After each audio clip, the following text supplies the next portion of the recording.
What you are seeing now is quite normal. These contrails are the trademark of high-altitude aircraft since the close of World War II. You notice that the condensation disappears fairly quickly, much like your breath on a cold winter day. This is as it should be, and as it has been. For those curious enough to delve into the physics, chemistry, and thermodynamics of contrails, this normalcy has a more thorough explanation. Yes, science and common sense do agree, and the balances of nature are achieved with this common phenomenon.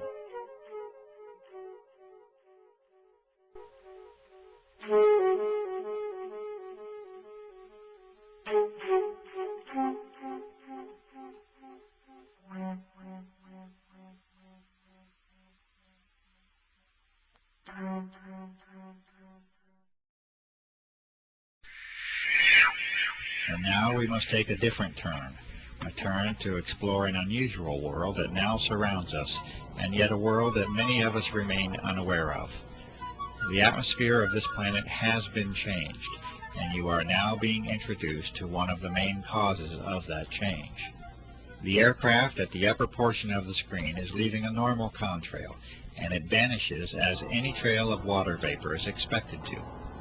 But beneath it you see an aircraft emission that is stationary, thick, continuous, and persistent, and it must eventually be concluded that it is not primarily water vapor. The environmental conditions for each trail are not exceptionally different from one another, and yet the resultant impact from each trail is entirely different. The only logical way this can occur is if the trails themselves are very different from one another, and indeed they are. The majority of the footage that you are now seeing has been filmed in the high desert regions of New Mexico. This is an arid environment with very low humidity levels. It is in fact a classic region for conventional contrail formation. Contrails themselves can and do form easily in a low humidity environment, and in the past the passing of a short-lived contrail in the high clear desert sky was an innocuous and frequent occurrence. Cold and dry conditions, exactly those conditions that are normally found in the upper atmosphere, are extremely favorable to contrail formation. The humidity levels of the upper atmosphere are actually relatively low, and is one of the very reasons that most clouds occur in the middle of the troposphere, being the lower portion of our atmosphere up to an altitude of approximately 7 miles or so. As this examination of our atmosphere continues, we will be now required to consider 4 types of events or phenomena. In addition to the customary existence of clouds and contrails, we must now consider a new entry, that of the aerosol. An aerosol is a solid particle in suspension, either in a liquid or a gas, and in this case we are considering the atmosphere as the gas to study. The aerosols will manifest in 2 primary forms, as an aerosol emission from aircraft and as an aggregate or collection of aerosols in the atmosphere. A suitable term for this collection of aerosols is an aerosol bank. It is known now that the persistent trails that form the subject of this film are primarily solid in nature and origin, and that they are not predominantly water vapor. A brief explanation of cloud formation will help us to understand why this is so. Clouds, that is, normal clouds, require 2 fundamental elements to form, particles and moisture. Clouds are not suited to form in especially clean air. They require particulate matter, called condensation nuclei, that act as a base for water vapor to adhere to. The size of these nuclei, for the process to be effective, must be extremely small.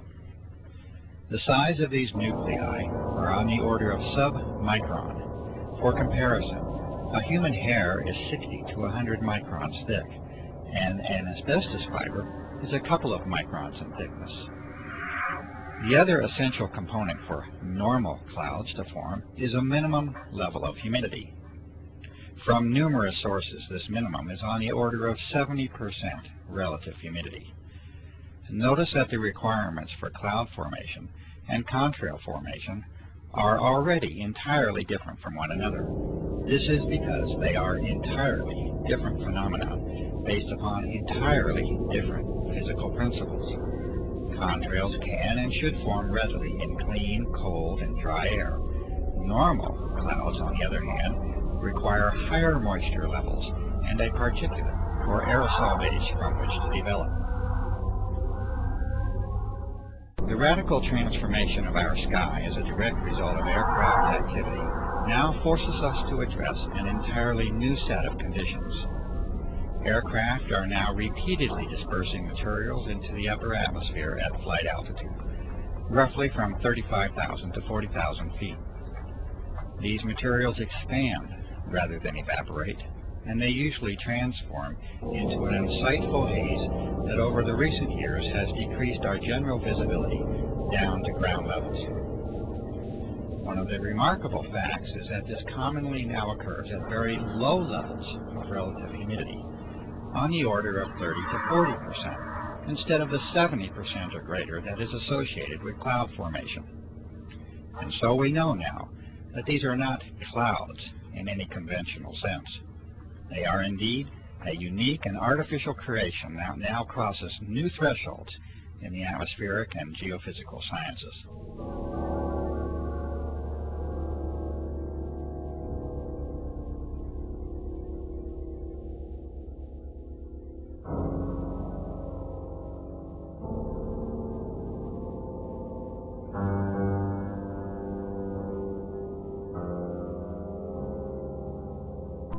There is one way that such a transformation can be made, and that is with the introduction of vast quantities of an extremely small, water-loving metallic salt at flight altitude. This transformation cannot be achieved with water vapor alone, and the emissions under examination are indeed not water vapor. They are solid, and they are well entrenched into your air supply. These important conclusions are at the very heart of the aerosol operations that are being disclosed here. These fundamental changes in the very atmosphere that we breathe have a fundamental impact upon the life of this planet, and these aerosol operations have many potential applications that reduce the sanctity of that life. These operations are being conducted. They are being conducted without your participation or your informed consent. They are affecting your life, the lives of those you know and love, and the very life of the planet itself.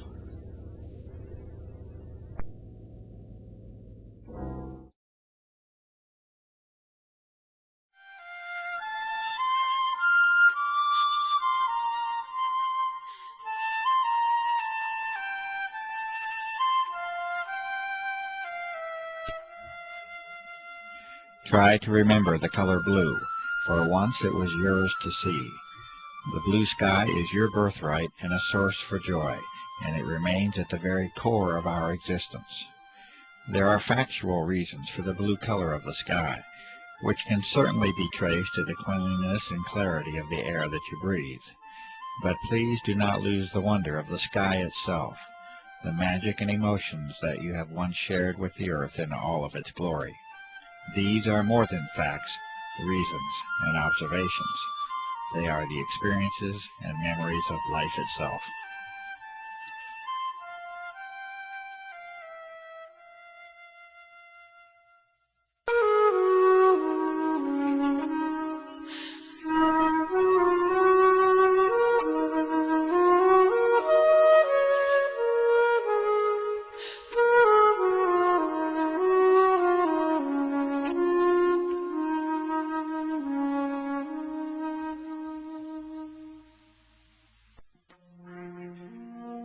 You can no longer see blue now, at least not in the same way that many of us know and remember. Your horizon has largely turned to white, and there is a very good reason that this is so. These fine solid materials, or aerosols, are now in your way, and you will see clearly no more. The source and origin of these aerosols is now abundantly clear, and the aircraft operations have now made their mark upon this planet. It is a mark that you must now live with, and that you must now breathe, and that you must bear the consequences of. That is, unless we all become aware of the level of damage that has already been done, and unless we act together to reclaim our planet and its atmosphere. These images were taken in what was once one of the cleanest locations on the Earth, and that is the high desert of the Southwest. You may now see for yourself the daily reality of your existence, and it is a sad change that we have allowed to occur. Please, remember the color blue.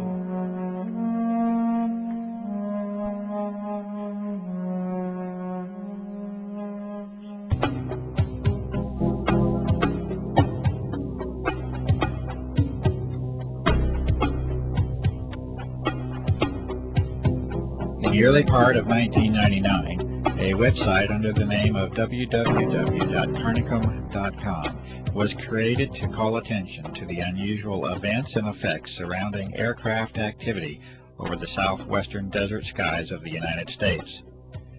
The developer of that site was a generally quiet and conservative former federal employee with no political or environmental notoriety. Within a matter of days, it was apparent that this site was immediately drawing attention from a broad host of high-level government and military agencies, defense contractors, research organizations, chemical and pharmaceutical companies, and health organizations. This interest was documented on this same site for a period of several months, by which time an obvious pattern of monitoring the developing research was apparent. Over the next few years, a glaring disparity had evolved. On one hand, a high level of monitoring of documentation, sampling methods, research, analysis, and disclosure efforts was now documented. On the other, a campaign of continuous dismissal of the significance of the issue and a refusal to investigate was conducted by those very same visitors. You are now seeing a small sample of these frequent visitors and monitoring agencies and companies, such as the Pentagon, multiple Air Force bases, the United States Senate, aircraft manufacturers, pharmaceutical and drug companies, national security, intelligence and emergency agencies, weapon and defense system contractors, research organizations, and the media. The United States Air Force is now on public record as declaring that the entire subject of this documentary is a hoax. This assertion was first made by Lieutenant Colonel Michael K. Gibson in August of 2000, when he stated that, quote, "The chemtrail hoax has been investigated and refuted by many established and accredited universities, scientific organizations, and major media publications," end quote. This assertion was later escalated when Colonel Walter M. Washabaugh in 2001 repeated verbatim the previous declaration.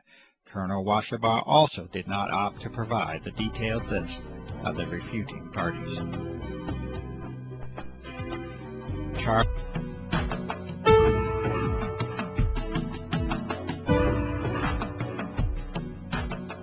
Since the beginning of 1999, a series of more than 36 scientific, physical, observational, and analytic methods have been used to examine the dramatic alteration of the atmosphere that has taken place. These tests have been conducted with much labor, time, and expense. They have been conducted with very limited resources and equipment, much of it requiring original construction, development, or modification. What follows is a partial presentation of these sampling methods. The diversity and thoroughness of examination is apparent in the work that has now spanned more than 5 years. The officials and authorities have not attempted to replicate these testing methods, at least not publicly, They have not reacted to the results in any formal fashion, and they have not tangibly responded to the many calls for public inquiry and investigation that have been made. The methods and results of all testing procedures are available on the website www.carnicom.com.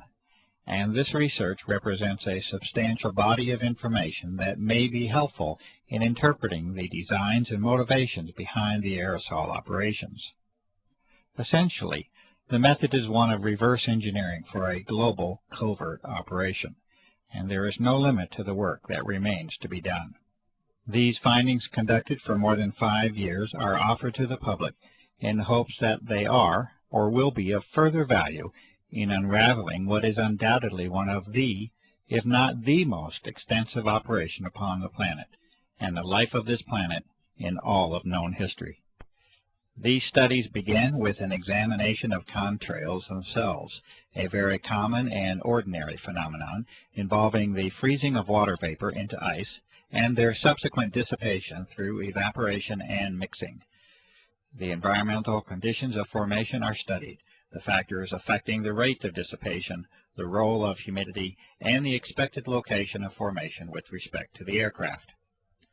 All models that are developed are in complete agreement with the behavior of contrails as they have been observed since the introduction of high-altitude aircraft. Telephotos have been captured in the earlier phase of operations that directly show emissions from aircraft that are in complete defiance of any normal contrail formation. These unusual emissions are not a result of environmental conditions. They originate from the aircraft and can be shown in these cases to have no dependence upon even the engines of the aircraft. The level of incrimination attached to these photographs appears to have forced the development of more sophisticated methods of delivery. An education of the 4 main components, contrails, aerosols, clouds, and aerosol banks, is now required to interpret the environmental impact of these operations. Meteorological studies of contrail formation and cloud formation have been made. The effect of the emissions and aerosols upon sunlight reduction have been made. Visibility standards and their reduction from a maximum of 40 to 10 miles have been called to attention. A study of pH, or of acid and alkalinity level, of rainfall has been conducted by a network of concerned citizens across the country. Halo measurements of the index of refraction are included. Highly unusual statistical results are present in the vast majority of these studies. HEPA, or high-efficiency particulate air filters, have been used in various states to directly filter the outdoor air in repeated tests. HEPA filters will collect materials down to the submicron size, and a variety of unusual physical materials have been collected. Several classes of material have been repeatedly identified using a variety of collection methods. Some of the materials found include the repeated presence of unusual filaments, a gel formation, crystals, and powders. Particle count studies have been conducted using data directly from the highest quality monitoring stations from the New Mexico Environment Department. Extraordinary levels of particulate materials have been directly observed and recorded using simple methods discovered by citizens across the country. These methods include the corona of the sun and extremely powerful lamps. Caution with the solar method is especially advised. These observations have been taken under the most ideal weather and air quality conditions, and they nevertheless provide alarming and direct evidence of the substantial changes that have occurred in our atmosphere. The unusual motion or dynamics of these particulates raises many avenues of energy exploration, including ionization and electromagnetic propagation. Rainwater samples have been distilled to concentrate any solid materials or particulates. Metallic-based materials are evident upon observation. The remaining samples have been allowed to evaporate and then have been examined under the microscope and photographed. Metallic crystal formations have been repeatedly identified, as well as fibrous and granular structures. a citizen has conducted a laser test of rainfall samples under controlled conditions to compare particulate levels. Unusual airborne filament samples have been collected from a variety of locations across the nation, as well as the globe. These fibers are highly unusual in their properties, and any claims of being simply spider webs cannot be substantiated. Samples of these fibers have been sent directly to the Administrator of the United States Environmental Protection Agency. Subsequent observation of these fibers under the microscope produces disturbing results, including the occurrence of unusual biological components. The United States EPA has refused to identify these fibers. An electrostatic precipitator has been developed to collect particulates from the atmosphere using a high voltage generator. Electrostatic precipitation is a commercial method of air purification that is incredibly efficient at collecting extremely fine materials. Ionization filters have also produced similar results, detecting the presence of uniform fibrous and crystal materials.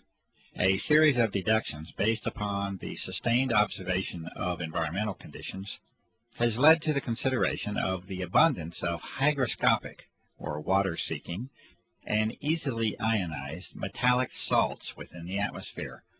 This hypothesis has been initially confirmed with spectroscopic, or wavelength studies of the light that passes through the modified air. Electromagnetic propagation through this modified atmosphere has now also been introduced as a highly significant topic of research from these studies. Incredibly high mold counts have been found within repeated outdoor samples that have been taken. This result is in spite of the fact that the tests were conducted in an extremely arid environment in the high southwest of the United States. This arid environment has been further aggravated by extended drought conditions over the past several years, also a topic to be discussed further. It is a fact that particulate matter in the atmosphere acts as a transport mechanism or delivery system for other materials, including biological materials that can piggyback onto the solid materials. This is in addition to the health risk, including respiratory illness and increased mortality that result from higher levels of particulate matter in the air. It is also a fact that must be reported, despite the disturbing and alarming implications, that unusual and unexpected biological components have been repeatedly identified in a variety of atmospheric samples across a wide geographic area using a variety of techniques. These include the HEPA, electrostatic precipitation and ground sample methods referred to earlier. The fibrous material sent to the United States EPA is especially unsettling, as it was later shown to contain biological components under the review of a medical professional. The best analysis made under those circumstances, as well as with later independent studies, strongly suggests the existence of freeze-dried erythrocytes within that sample. For those who might think that biological aerosols have no precedent, it might be worthwhile to read carefully the documented U.S. Senate hearings held in 1997, entitled Examination of Serious Deficiencies in the Defense Department's Effort to Protect the Human Subjects of Drug Research, along with the contractors that are enumerated within that report. A variety of electromagnetic devices have been developed and used, including a sensitive Gauss meter, frequency generators, and resonant circuits. An extremely low frequency, ELF, and very low frequency receiver, VLF, has been designed and constructed, along with a suitable antenna. A magnetometer has also been developed to study variations in the Earth's magnetic field. This investigation has resulted from the plausible hypothesis that the atmosphere has now been modified into what is called a plasma state, or an electrified gas. Testing has produced a variety of indications that this hypothesis is indeed correct, and that the atmosphere is regularly being used for electromagnetic applications. ELF energy is of special concern because of its direct connection to the health aspects of the electromagnetic nature of human beings. Artificial pulse energy appears to now have been detected on a variety of occasions, and evidence indicates that it is now a part of our unseen environment. Electrolysis methods have further confirmed the existence of unexpected ionizing metallic salts within our atmosphere. Radar anomalies also continue to point to the presence of an altered electromagnetic environment. The testing and sampling methods and results that you have just witnessed are necessary due to the abject failure of the public environmental authorities to respond appropriately to the many claims for investigation that have been made by countless citizens. The responses of the so-called officials and authorities will soon become painfully apparent.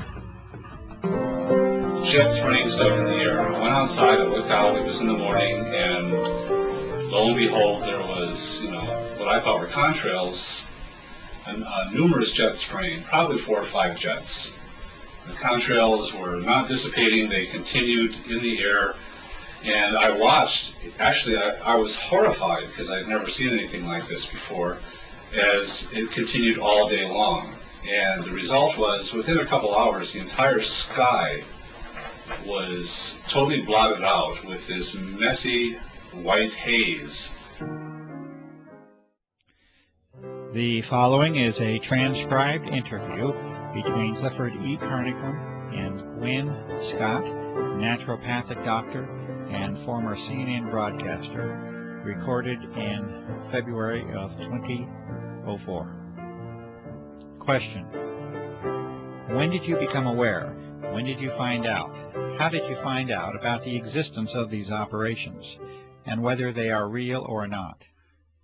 Response: well, it's interesting, because I realized that if I had been any place else on the planet, I might not have noticed. And so I am wondering how I ended up in the catbird seat to actually observe this operations. As you know, I live in a very rural area, and when I first moved here, the air was pristine. We had deep, deep blue, azure skies, thousands of stars literally at night. Probably one of the least polluted air supplies in this United States, because New Mexico is a very rural state. Very few people, very little industry. It's one of the things that drew me here. So here I was sitting, reading in front of a 5-foot by 5-foot bay window one day, and I see these jets. I assume they're jets. They're high and they're going fast, and they're not leaving the little 2-inch things that I'm used to seeing.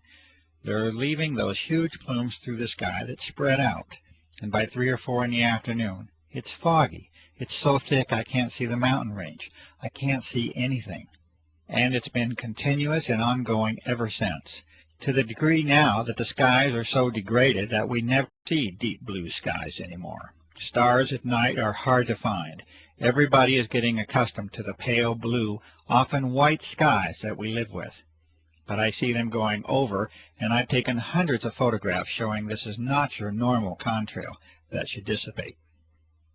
Question: you notice a distinct change then from the 1990 era? Response: distinct is not the word. Dramatic, devastating, you can pick out any adjective you want. It is dramatically changed, the atmosphere. Dramatically. Yes, extremely distinct. Question: you have a background in the world of journalism, and specifically broadcast journalism. Can you talk a little bit about that background, and also the relationship of the media to what is occurring? What has failed? What has worked? Any efforts that you have made to motivate the media to involve themselves in this, to cover this issue? Response: yes, well, you and I are friends now, so you know that I was in broadcasting for 30 years. I worked for all 3 affiliated networks, ABC, NBC, CBS, and many of the larger markets, and I culminated my career as an anchor at CNN and Headline News. So the medicine part of me was kind of going along as my passion, and so I made my living and had my career as a broadcaster, and any free time I had was spent studying the medicine, because that was where my true heart lay. So I have over the years a lot of really good contacts in some pretty high places in the media. But I would imagine pretty much everybody watching this will know there has been dramatic changes in the media. Who owns the media? The quality of human now being attracted into the media. In other words, Why are they there? When I started, it was mostly all print folk, and they kind of had to tell us, you know, come on, clean up your act. This is visual. But people were coming from the old school of journalistic, afflict the comfortable, and comfort the afflicted. And you are the watchdog, and you go for that story, and you never accept the official version, and on and on and on. Most of the media and information we get now is owned by only 3 companies. When they deregulated, the FCC deregulated, they allowed these huge, like AOL, Time Warner, to gobble up. So you've got these large entities controlling all the information, whether it's film, radio. Okay, so the complexion has changed, and I would say the kind of person drawn into it, when it became a place where you could make a really good living, and people would go, oh, I know you, you're so-and-so. It drew people with different agendas. So you don't necessarily have the hardcore, old-fashioned, get the story. I don't care if my hair is a mess. I don't care if I'm dripping wet. There's a few out there still, but for the most part. So that's that. And yes, when this started, I called in every chip I ever had. I called a very good buddy at CNN, who really assigned most of the stories. He was very high, very interested. I sent him your website, a lot of your information. He was high, yay, yay, shut down, and I never did get an explanation. As you well know, I contacted some of our local media people. The main anchor on the local station wanted to do a story, we thought, and we shot a lot of video of the activity. In those days, it was very obvious. Now it's a little harder. You don't have the mornings where you have the deep blue sky, and then the afternoon. You get the pale blue-white sky if you're lucky. And as you well know, that story never aired. Comment. I would consider that a fairly serious, dedicated effort by a media person, and yet we saw nothing come of it. Response. Nothing came of it. Exactly. As you well know, the USA Today, which is an international publication, did a story on it, but it was obviously with an agenda, basically poking fun at those goofy people who saw those things. I believe there was 1 or 2 credible people interviewed, but for the most part, the reporters started out with an agenda to sort of mock, make fun of those people who were seeing things in the sky. And if I had a dime for everybody else that they called, wrote, or begged, I could at least buy an ice cream cone. To no avail, just hitting a wall. Comment. And this was with all your connections. Response. This is with years of connections. It's unprecedented in my life. And I cannot name another story. People point to Watergate as this big watershed cover-up. I find that laughable. This, in my opinion, is the biggest story, and I approached many of my colleagues this way. This is the biggest story in recorded human history. You have an entire planet now covered with whatever by whoever, and nobody's even acknowledging it. What the heck is going on, and how come we don't know? Question. That's the question. What could explain that level of refusal? Response. A few things, okay? A few things, to be fair. Fear. I saw that. Fear. Because the folks that get it know who's doing it, and they're afraid. Okay? They know it's something bigger than them. They know all the possibilities of who is able to put planes in the sky. That many, every day, 24/7. It doesn't take a nuclear physicist to figure out that it's not the guy around the corner. This is big. Comment. So even the journalist has that threshold that they're unwilling to cross. Response. Oh yeah. Afraid. And a few that are left who do catch on to it and say, wow, I want to do this story, like we were just discussing. They hit a wall somewhere, and I'm never told where it is. I don't know if it's the news director. I don't know if it's the station manager. I don't know who. But they hit that brick wall, and it goes away.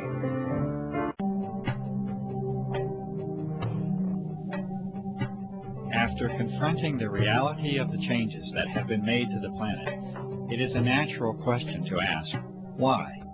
Why would anyone want to? And who would want to alter the very air that we all breathe?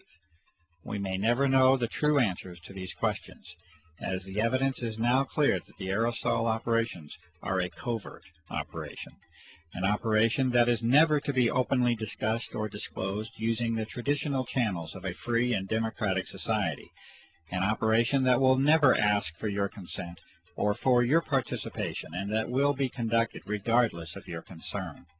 The answers, especially as to why, do not appear to be simple or restricted to a single purpose. The more that is understood about the nature and potential of the operations, the more complex the picture appears.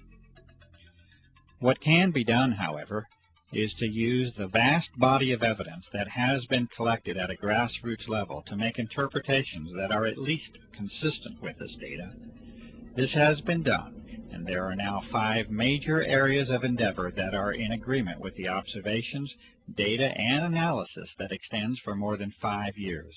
These are: number 1, environmental engineering, modification, and control; 2, electromagnetic operations; 3, military operations; 4, biological operations; and 5, planetary and geophysical change itself. These areas are not mutually exclusive to one another. There is an overlap that can make it difficult to discern where one program may start and another end. It is quite possible that any, and indeed likely that many or all of these operations are being conducted concurrently. What can be done within this brief segment is to explain how and why these types of programs are consistent with the broad spectrum of evidence that is now available to examine. First, with respect to environmental engineering, modification, and control, the evidence now shows that the very physical nature of the atmosphere has been changed. The best information leads to the conclusion that a hygroscopic, or water-seeking salt, is a dominant component of the aerosols that have been introduced. It is also an observation that has been confirmed over and over, and this is that the operations frequently, if not usually, are conducted in advance of approaching moisture and storms. These salts have the usual effect of locking up that moisture with the solid particles, and to generally reduce the impact of, frequency of, and the amount of moisture that reaches the ground. This is one of the simplest interpretations that can be made that is supported by countless observations, and this is that the moisture levels of weather systems have been altered. It may be no coincidence whatsoever that drought is now commonplace and widespread, and that the moisture of the planet is becoming an increasingly precious and sought-after resource. There are those who make claims that the aerosol operations have an intended, benevolent objective to mitigate the effects of global warming. It is also apparently accepted within that same claim that it is best that such an intention not be internationally discussed in public, and that you are best off not knowing about it. Unfortunately, the data does not support the contentions of benevolence that have been made, and in fact the majority of the data can be considered to have detrimental and potentially disastrous consequences to the life and ecology of this planet, including humans.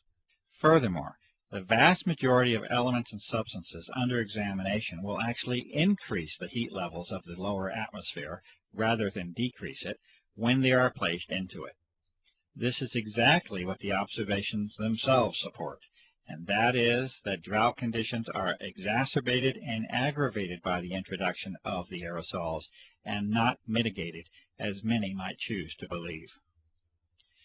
In addition, there are many more complicated aspects of environmental control that are possible with the use of conductive aerosols, including the modification of the electrical nature of the atmosphere, as well as thermal instabilities induced by interactions with the magnetic field of the Earth.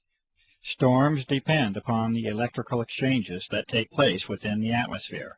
Lightning is the result of electrical imbalances that occur in the electrical fields between the Earth and the atmosphere, altering the collection and distribution of rainfall, interfering with the electrical exchange of energy and producing thermal or heat instabilities. All of these point to a very realistic assessment that environmental modification and control is likely a fundamental agenda within the aerosol operations. The United States Air Force has publicly disclosed a doctrine of owning the weather by 2025, and many have good reason to believe that such objectives have in part already been accomplished. This brief introduction to this topic only considers impacts upon the atmospheric shell, literally an eggshell of life that surrounds this planet. Understanding the full environmental impact, including the soil, the seas and lakes, the flora and fauna, the agriculture that sustains us, can only lead to an ominous portent of environmental change that we must pay the price for with our apathy.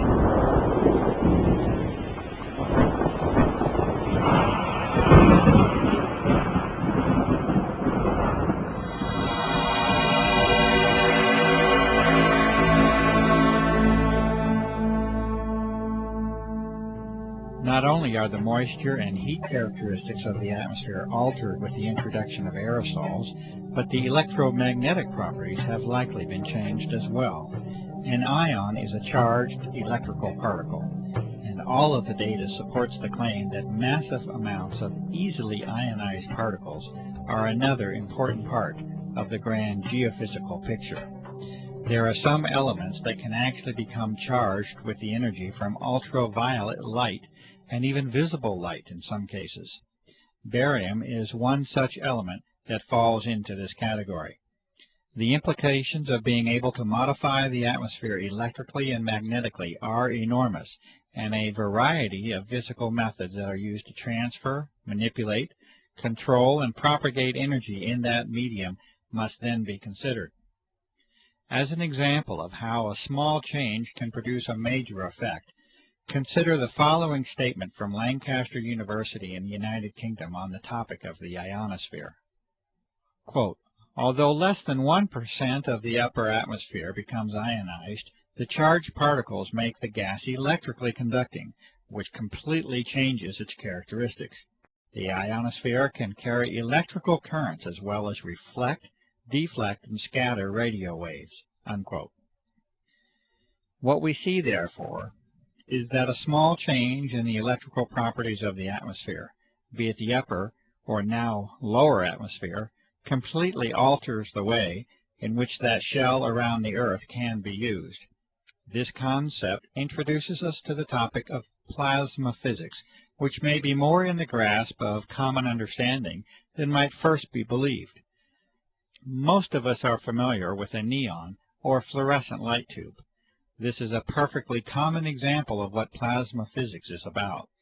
In that tube, there is an ionized gas, and energy can easily be sent through that tube to produce the effect of light in that case. A plasma is an electrically conductive gas. This means that there is a source of ions and electrons within that gas, and that these electrons can be used to carry current. We have seen that it takes very little change to produce a large change in the electrical properties of that gas, and the effectiveness of energy transfer and accumulation is governed primarily by the number of electrons that can be introduced into it. The term that describes this is electron density, and it becomes increasingly important in our understanding of the likely goals of the aerosol operations. Multiple measurements of atmospheric conductivity levels, extremely low frequency and very low frequency radiation, as well as magnetic variation, support the claims made that the basic electrical properties of our atmosphere have been changed. These two physical properties alone that have been mentioned, that of thermodynamic and electrodynamic change, have the prospect of changing our world so much that even the most conservative of environmentally aware individuals should be aware of the prospect for disturbance and damage. Changes in heat and energy are at the foundation of the life of this planet and all those who dwell upon it.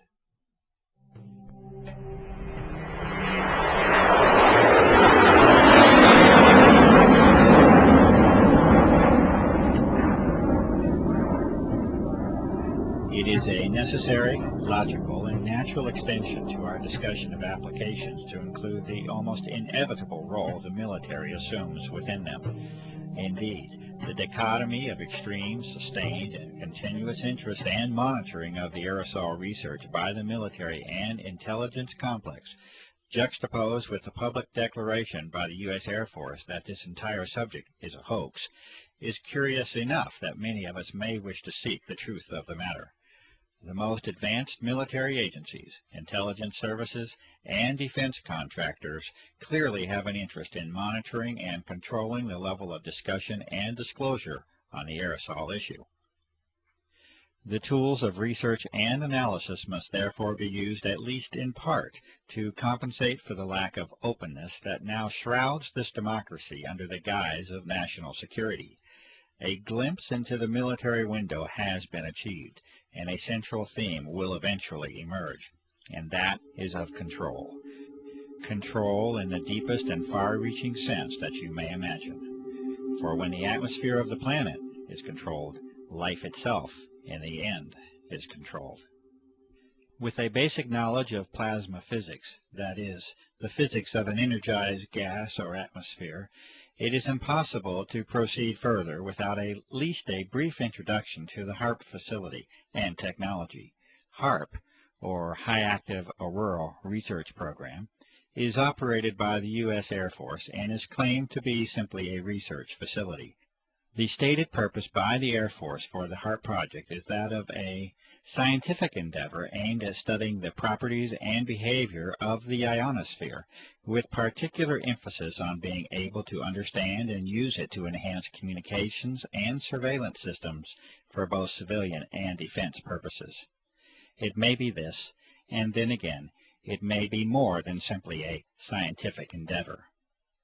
It may also be enlightening to consider United States Patent 4686605 by Bernard Eastlund in 1987 entitled, A Method and Apparatus for Altering a Region in the Earth's Atmosphere, Ionosphere, and/or Magnetosphere. There are many who have sensibly concluded that this patent essentially represents a blueprint for the HAARP facility as it has been constructed. This patent makes mention of numerous objectives and methods of operation that far exceed any scientific endeavor alone, and references the work of Nikola Tesla as a source of historical contribution. The amazing inventions and achievements of Tesla with respect to energy transfer and amplification, including the use of the atmosphere as a medium for sending energy from point A to point B, are well documented.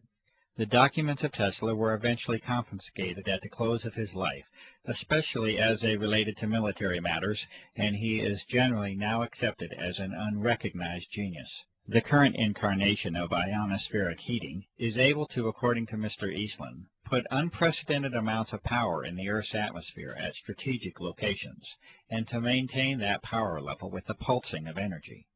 This patent also recommends the use of large clouds of barium so that ionization by sunlight will increase the electron density within the plasma environment. Testing and analysis does now positively indicate the presence of unusual levels of barium, a toxic element, within atmospheric samples.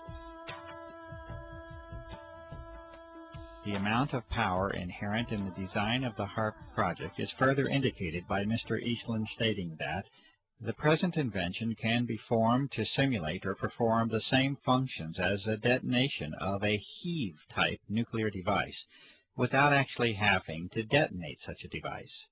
A HEAV weapon has the effect of lifting the magnetic field of the Earth itself and involves the expenditure of massive amounts of energy. The patent is further stated to have numerous military implications, including the enhancement of or interference with communication and guidance systems, including those of airplanes and missiles, radar interference, missile destruction, weather modification, material transport of micron-sized particles, and molecular change of the atmosphere are each mentioned as further applications of the patent design. The executive summary for the HAARP project also specifically mentions forcing the descent of particles from the atmosphere toward the ground using ELF radiation from HAARP. Clearly, environmental modifications, the electromagnetic transfer of energy, and military operations of global impact are already in sight from the existence of these aerosols within our atmosphere.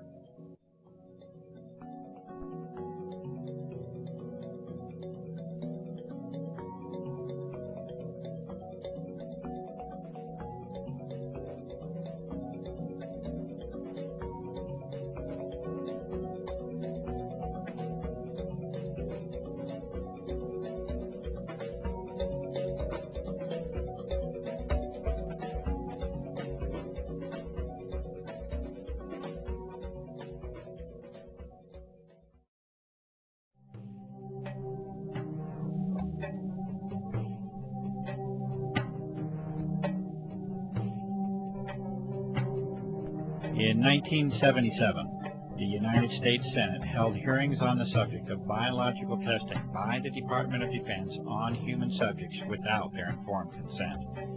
In the opening statement, Senator Kennedy identifies the key issue of the hearings, the known use of Americans as unwitting human subjects for open-air germ warfare testing conducted in the public domain by officials of our own government. Furthermore, he poses the critical question: should a democratic people cede to its government the full responsibility of determining when secret tests on unwitting subjects are necessary to protect the nation's security? It appears that this key issue was never truly addressed, and that almost 30 years later, this responsibility is no longer a question that is even being posed to the public.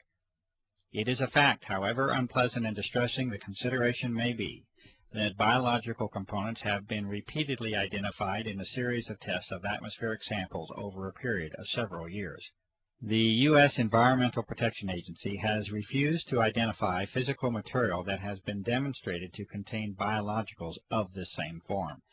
These components appear to involve the use of desiccation, freeze-drying, and aerosol distribution methods, exactly the same methods itemized within the private contractor listings of the Senate hearings. Evidence further indicates that extremely advanced biotechnical methods are likely to be a part of the development and delivery process. To date, no professional or public medical professionals have attempted to duplicate the test methods and results, and the evidence continues to be provided only through independent citizen activism. Acknowledgement and response to this evidence by all public officials remains lacking. There is currently no prospect of government hearings on the aerosol issue, and the reality of the evidence continues to be denied by public officials.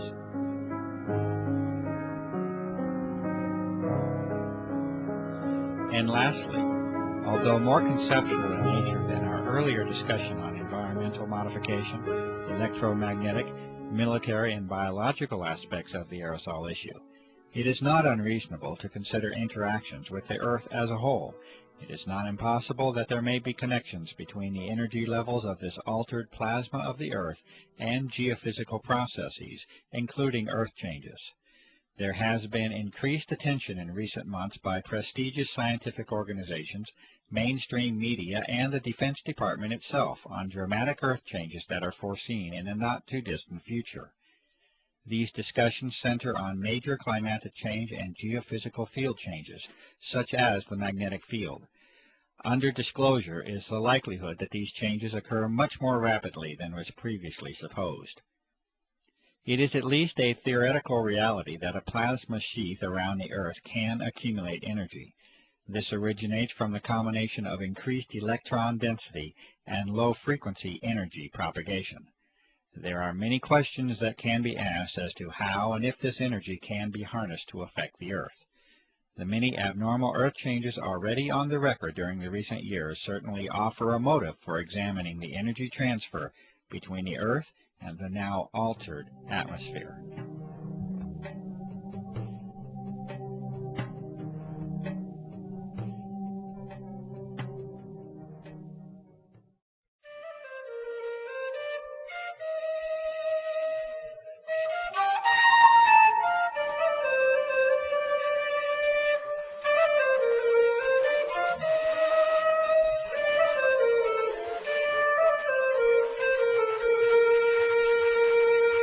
You have seen traces of a world still in a state of beauty, and you have seen the signs of a terrible change.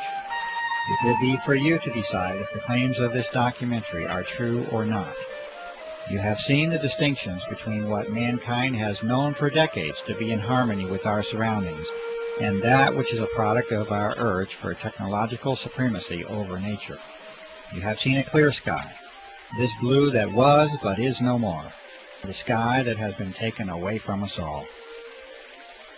You have been confronted with assertions of operations on a scale never seen before in the history of mankind, and you have been shown evidence that aircraft can alter and have altered the fragile envelope for life that we call the atmosphere. You have seen science and sampling applied to the problem over and over at the grassroots level, Numerous methods have been demonstrated that show artificial and deliberate modification of the atmosphere, including its chemical, thermal, electromagnetic, and physical properties. There are detrimental effects that can be anticipated and that have been observed as a result of these changes in our air, and we must all accept the consequences of the toxic environment that has been created. The health of our home and lives have been sacrificed in the search for dominion and control. You have witnessed a high level of interest in the subject of this documentary by the military branches at the highest level, the intelligence services, the chemical industry, research organizations, defense contractors, bioengineering firms, and the pharmaceutical complex. You have heard the responses of the public, government, and even environmental organizations in response to the innumerable requests by the public for investigation. These responses repeatedly revert to describing phenomena that are normal and commonly observed, while denying and dismissing the extraordinary observations that sensible and reasonable citizens have called attention to. There has been a sustained campaign to ridicule and discredit the cumulative efforts of years of research, activism, and devotion by countless individuals acting from the motive of concern for the health of this planet and its inhabitants.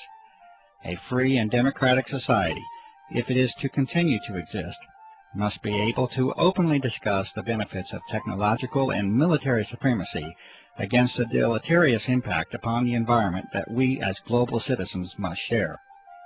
Divine rights of humankind must assume their rightful place amongst the individual nation's right for military security and secrecy.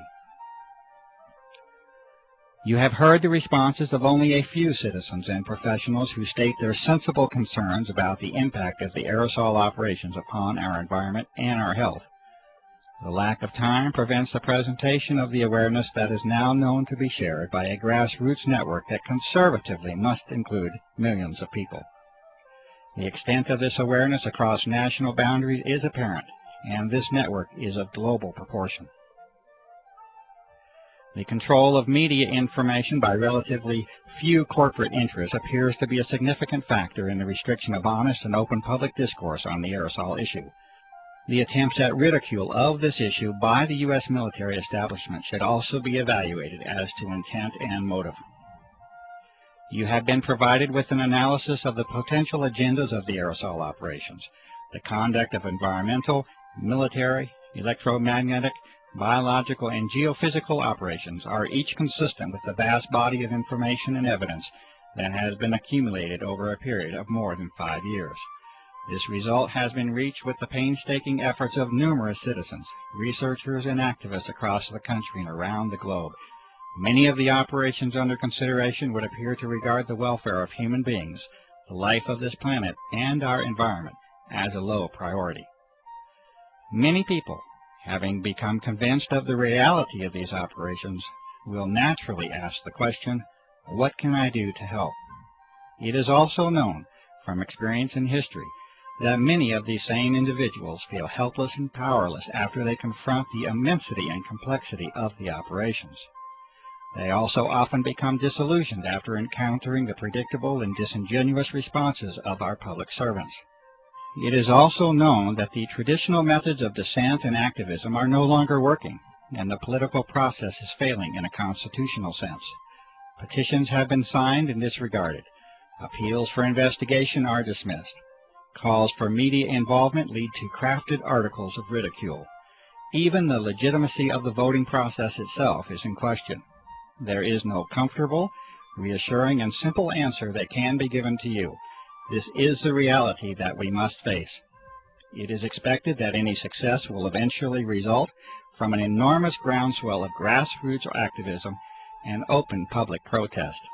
At the current rate of progress, a timeline of decades can be projected before we reach the level of influence that is needed. The sober counter-reality is that the health of this planet is not likely to give us such a generous allowance of time. Our atmosphere is our lifeblood, and like the proverbial frog in the warming pot of water, we are acting obliviously to our own demise. You will have to use your talents and resources, your gift of life, to help this planet. The role of this researcher has been to give you the best information of what is believed to be the true nature of the aerosol operations. You will have to determine your role and exercise that role while you still have the opportunity to do so. If you are a professional, you must inquire into the ethics of your profession and answer the questions of public service that accompany it. If you are a citizen, you must participate. If you remain silent in the hope of preserving your freedom and security, you are almost certain to lose both. The doctor, the journalist, the scientist, the lawyer, the politician, the environmentalist, the activist, the author, the filmmaker, the fundraiser, the organizer. You must all assume your roles openly, publicly, and quickly to offer any real hope for our survival. I make this appeal to you.